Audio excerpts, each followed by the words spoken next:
Olá, aqui estamos para mais uma edição do podcast Toques de Despertar. Sejam todas e todos muito bem-vindos. Fer, como você está? Seja bem-vinda. Muito obrigada, tô ótima. E você, Adri? Muito bem-vinda também. Eu tô ótima também, um pouquinho de ressaca de comida, porque ontem, vamos contar aqui, a gente fez um petit comité, 4 pessoas, um jantarzinho, e acabamos nos excedendo um pouco na comida, o que nos E na garantiu bebida? um pouco na bebida e nos garantiu uma noite um pouco tumultuada. Mas tudo bem, estamos aqui plenas para fazer o melhor podcast da história. Quem nunca, né? Quem nunca? Nessa semana a gente preparou um material que, spoiler, vai disponibilizar em breve para todo mundo. E um dos aspectos que a gente abordou profundamente foi a vergonha. E aí eu lembrei das pesquisas da Brené Brown sobre vulnerabilidade, em que ela aponta que um dos principais motivos que nos levam a não expressar nossa vulnerabilidade, não expressar o que a gente é e o que a gente sente, é a vergonha. E a gente tem vergonha de, eventualmente, expor alguma coisa que vai gerar desconexão com as outras pessoas, porque é biológico no ser humano, a gente tem uma necessidade de conexão. Então, a gente foi educado desde sempre a fugir da vergonha a qualquer custo. Mas tem uma outra perspectiva sobre a vergonha, que é a perspectiva sistêmica. E eu gostaria que você falasse um pouco a respeito de qual é o papel da vergonha sob o ponto de vista sistêmico. Enquanto tu estava falando, me ocorreu dois tipos de vergonha, né? Uma que é a vergonha saudável e a outra que é a vergonha não saudável, vamos colocar assim, né? A vergonha saudável é quando você se dá conta de que algo que você fez teve um impacto, né, realmente negativo ou causou algum tipo de mal muito severo para alguma outra pessoa, no sentido de você dizer, ai, nossa, por que eu fiz isso, né? Essa é a vergonha que a gente diz que é a vergonha saudável, que te leva para um novo caminho de atuação. Então, quando a gente acessa a vergonha, ela está querendo dizer alguma coisa para nós, é um sentimento, né? Então, essa seria aquela vergonha que vai te remodelar um padrão de comportamento, né? Por exemplo, uma pessoa, vamos supor, sei lá, que bebe demais, e bebeu demais e deu showzinho de algum jeito. No outro dia a pessoa assim, ai, que vergonha. Então, essa vergonha pode te levar a um novo tipo de comportamento. Opa, não vou beber mais porque não quero passar por esse tipo de vergonha, por esse tipo de vexame, não quero que os outros me vejam desse tipo, né? Então, essa é uma vergonha que pode te levar para um novo caminho, que a gente chama de vergonha saudável. E tem a vergonha não saudável, que é a vergonha que reprime os nossos sentimentos, né? Que reprime as nossas ações, e talvez essa seja a resposta da pergunta que tu me fez sobre a questão sistêmica, que o quanto as vergonhas são sistêmicas, no sentido de o quanto aquilo que foi reprimido, bloqueado no meu sistema familiar durante gerações, também se torna o meu próprio bloqueio e também se torna a minha própria repressão. Nas mulheres, a gente vai ver muito a repressão sobre o corpo, né? A vergonha do corpo e a vergonha da própria sexualidade, de expressar suas vontades e necessidades diante da sexualidade. E a gente vai ver o quanto dessas vergonhas que hoje a mulher carrega, acreditando que são suas, mas que, na verdade, são heranças transgeracionais, que foram vividas por mulheres ali atrás, de não poder dizer não, de não poder dizer o que gostavam, o que não gostavam, ou muito, né, dentro daquela concepção mais religiosa de que mulher que experimenta ou tem prazer na sexualidade é puta. Então, até a gente, se for ver uma questão histórica, nós demos aula semana passada no nosso curso sobre codependência emocional, né? E a gente falou sobre o feminino e trouxemos ali a história de Maria, né? Dentro da questão da religião, colocando ali bem a católica, a gente vai ver que existem duas Marias, uma que é a santa, mãe de Jesus, né? Considerada santa, né? Porque engravidou de um homem que não existia. Então, ela não teve acesso à sexualidade, tampouco ao prazer, simplesmente engravidou, né? E a outra, que era Maria Madalena, que foi considerada puta, né? Então, é como se esses dois arquétipos de Maria coexistissem dentro de nós. Então, tanto houve a repressão ao longo dos tempos, né, diante de uma religião ou diante até mesmo de uma sociedade, da expressão da sexualidade, dos sentimentos ou necessidades da mulher, quanto uma rotulação de que ela não seria uma mulher bem vista, né? Uma mulher reconhecida, uma mulher de valor, né? Teria os seus valores deturpados se ela fosse sexualmente mais livre. Então, a gente vai ver que essa vergonha que hoje as mulheres carregam com relação a essa expressão de sexualidade até do seu corpo, está muito vinculada a essa dor ancestral ali atrás. E como é que a gente identifica quando uma vergonha é nossa, nos pertence, ou quando a gente já carrega essa vergonha de forma sistêmica? Existe como identificar isso? Que é muito sutil, né? A pessoa tem que partir por um processo de autoobservação muito atento, né? E talvez entre ali aquele material do Eckhart Tolle, né? Que é Praticando o Poder do Agora, que te chama para o momento presente, né? Através da respiração, para que você esteja atenta a todas as suas reações. Claro que estar atenta a todas as reações é quase que impossível, porque a gente realmente vive no piloto automático, né? Mas se a gente começar a praticar, a gente começa a se dar conta das reações do nosso corpo diante das situações. Então, quando a gente se dá conta da vergonha, ai, nossa, eu tenho medo que fulano não goste se eu falar isso, ou o que ele vai pensar se eu fizer. Então, perceba que há uma diferença entre as duas vergonhas que eu coloquei, né? Uma, ela está vinculada, ai, o que os outros pensaram, né? Ai, antes de eu executar qualquer ação.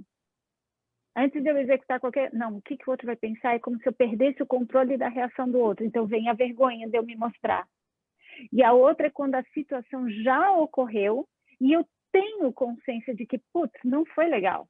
Não foi bom aquilo. A gente tem consciência, depois que a gente fez alguma coisa, que aquilo não foi legal para a gente, para nós. Eu me coloquei em risco, eu coloquei em risco outras pessoas, ou eu utilizei de má fé interna para poder prejudicar outras pessoas. A gente tem consciência. Então, uma é a repressão de um sentimento, de um comportamento com base naquilo que o outro pode agir ou reagir e talvez até me rejeitar, né? Ou não me entender. E outra com base naquilo que já aconteceu, mas que eu tenho lá no fundo a consciência. Eu fiz sabendo, eu dei mancada. E quando a gente, através da autoobservação, a gente consegue perceber essas vergonhas, porque não é uma vergonhazinha qualquer, é uma vergonha que realmente vem, bate forte. Quando a gente consegue identificar de que forma nós podemos trabalhar essas vergonhas para que elas não nos paralisem, tanto no sentido de não expressar a nossa vulnerabilidade, quanto de não expressar outras questões da nossa vida, como você falou mesmo, da sexualidade, da nossa expressão, da expressão do nosso corpo. Só vivendo. Você pode passar 1000 anos fazendo terapia, você pode fazer 1000 constelações, você pode fazer qualquer tipo de auxílio, né, terapêutico para você superar a vergonha, mas no fundo a vergonha só se supera vivendo ela, experienciando ela, né, sentindo ela em cada célula do nosso corpo. Até trago aqui como exemplo aquele dia que a gente estava na academia, lembra? Então, a cara da Adriana já foi de risada, porque teve um tempo atrás, sim, bastante tempo até, que eu contei para a Adriana, gente, até compartilho com você, que isso acho que é bem pontual, eu compartilhei com a Adriana, Adri, essa semana eu vi um crushzinho de quando eu tinha 17 anos, e ele entrou na academia, estava na esteira, eu vi que ele entrou e a gente se cumprimentou naquela surpresa, eu contei para a Adri, né? E a Adri, nossa, mas ele é interessante, ele é casado. Eu falei, eu não sei, Adriana, não fui falar com o cara, não sei. Aí a Adriana, não, já vamos descobrir. Bom, a Adriana, ela trabalha no FBI, ela descobriu tudo sobre o cara tinha empresa. O cara tinha empresa, CNPJ de empresa, descobriu tudo, até foto na internet. Isso foi numa terça, então na quarta eu já estava com a ficha corrida do cara lá na minha mão. Não, olha, ele vai para academia nesse horário, tem que começar a ir nesse horário na academia, foi muito engraçado. Só que ele ia muito mais cedo que eu, enfim. Eu sei que naquela mesma semana, no sábado, a Adriana tinha chegado mais cedo na academia e ela me mandou, como ela já sabia quem era, ela me mandou um WhatsApp dizendo assim, Fê, vem logo para academia porque ele está aqui. Eu falei, quem está aí? O teu crushzinho dos 17 anos, ele está aqui na academia.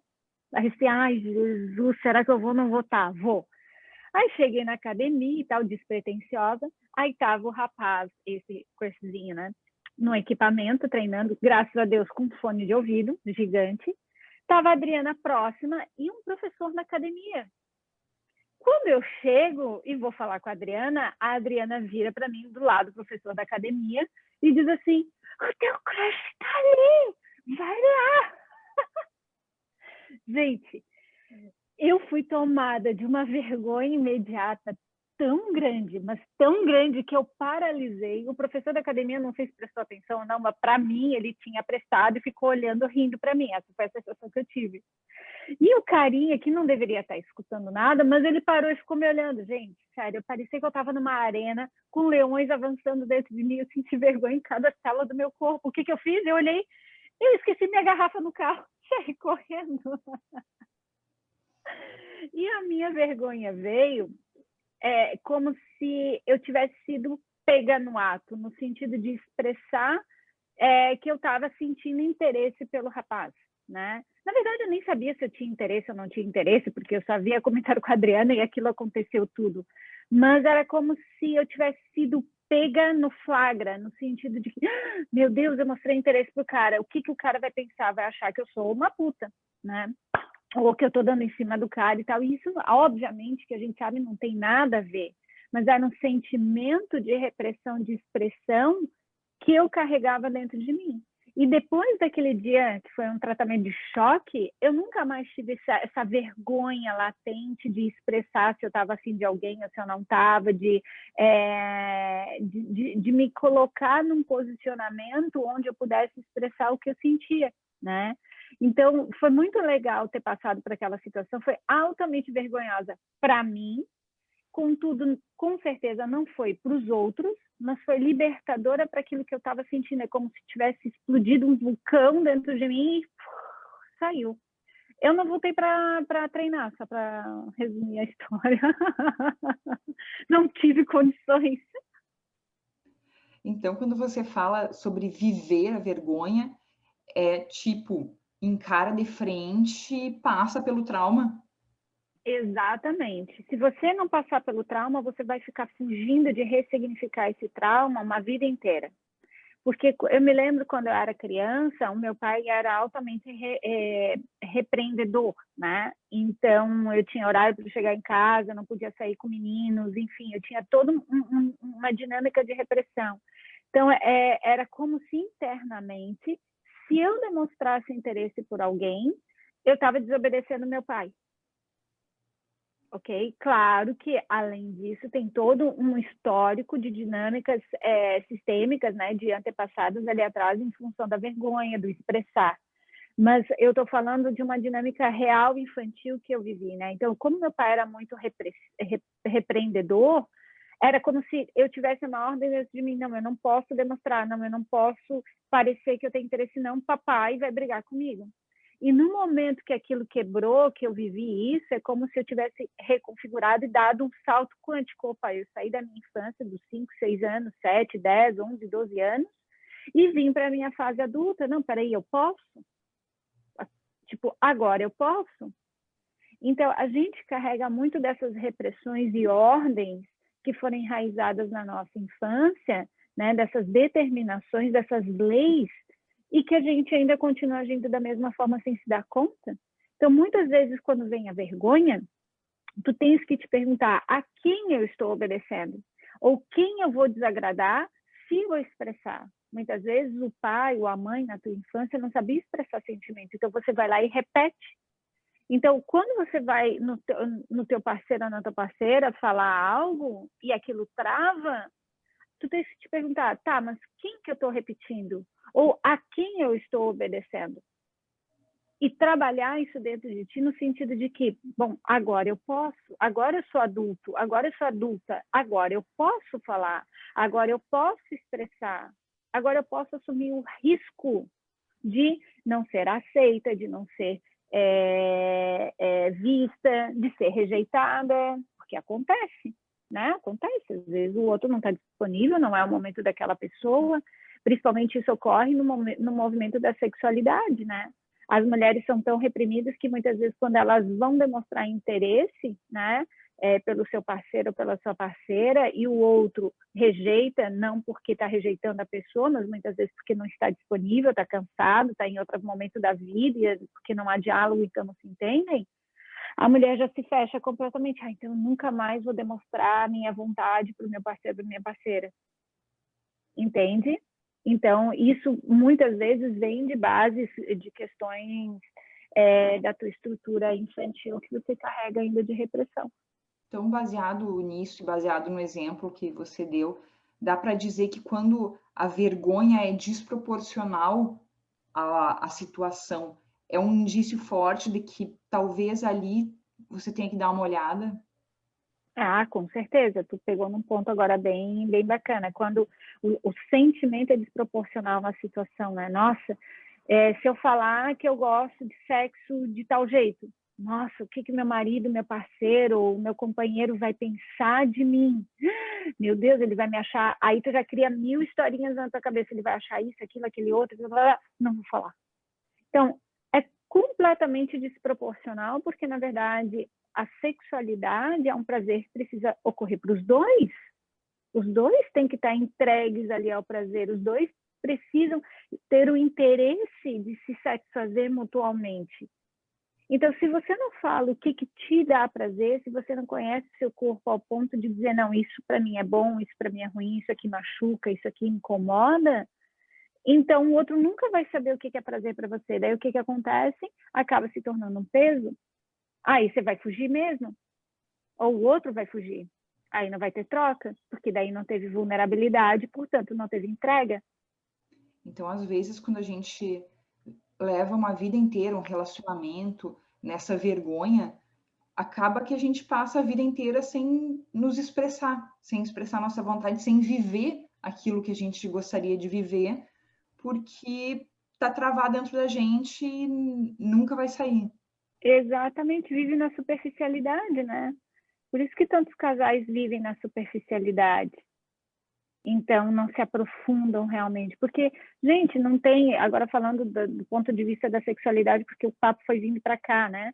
Mas não tem ato mais espiritual do que uma sexualidade, do que o sexo entre o casal. Porque é o momento onde você está ali conectado da forma mais profunda. É claro que hoje em dia sexo se tornou banal. Eu posso entrar num aplicativo, vou lá, transo com alguém, tudo certo. Só que a gente sabe também que isso é muito pouco, né?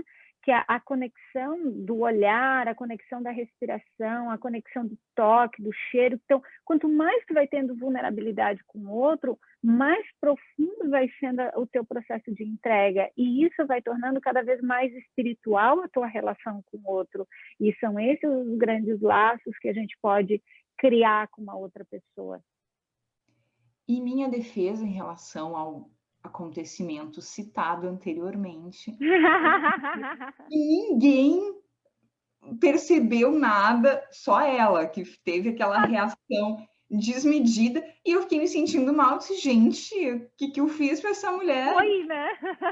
Porque a minha experiência desse tipo de vulnerabilidade é muito diferente. Hoje não, obviamente, eu sou uma mulher casada, mas no tempo em que eu estava, digamos assim, no campo, né? Aí eu sempre fui muito direta nas minhas abordagens. E sem problemas, receber sim, receber não, fazia parte do jogo. Então, é bem isso, a gente enxerga a situação a partir da nossa perspectiva, de toda a nossa vivência, tudo que a gente carrega. Então, eu jamais ia imaginar que ia ter essa reação para ela. Mas já fica a dica, quem quiser passar por algum evento traumático de superação da vergonha, me manda um direct, porque estamos aí. E também FBI, né? Especialista, né? Trabalho de investigação, também estamos aí. Cara, ela é a melhor para achar informação na internet. Vocês precisam achar alguma coisa na internet, pergunta para a Adriana, ela vai achar o CPF, a vida passada da pessoa, ela vai achar o que a pessoa deixou de fazer, não deixou de fazer, o que comeu na noite seguinte, na noite anterior. Ela já tem todo o histórico, gente. Ela veio com tudo para mim. Falei, olha só que interessante. Eu já sei o que o cara fez nos últimos 20 anos da vida dele. Talvez ele nem saiba. Mas, gente, internet é uma coisa assim, uma bênção e uma tragédia, porque a gente Mas encontra eu tudo acho que na tem que internet. saber, eu acho que tu tem que saber procurar. É porque tu sabe procurar, não é todo mundo que sabe procurar. Aí, como tu sabe procurar, ou de repente eu não tenho paciência também, né? Pode Mas eu ser. acho que é quem sabe procurar. E daí, gente, sério, assim, eventos traumáticos, liberação de traumas de vergonha, pode negociar com a Adriana, porque, cara, ela é fantástica, ela vai te levar no limite, ela vai te deixar sem graça. É uma experiência boa. Vamos lá. Libertação. É isso aí, gente. Qualquer coisa, eventos traumáticos, me manda um direct que Atos mágicos. São atos mágicos na prática, é com a Adriana. Ela sabe como fazer como ninguém.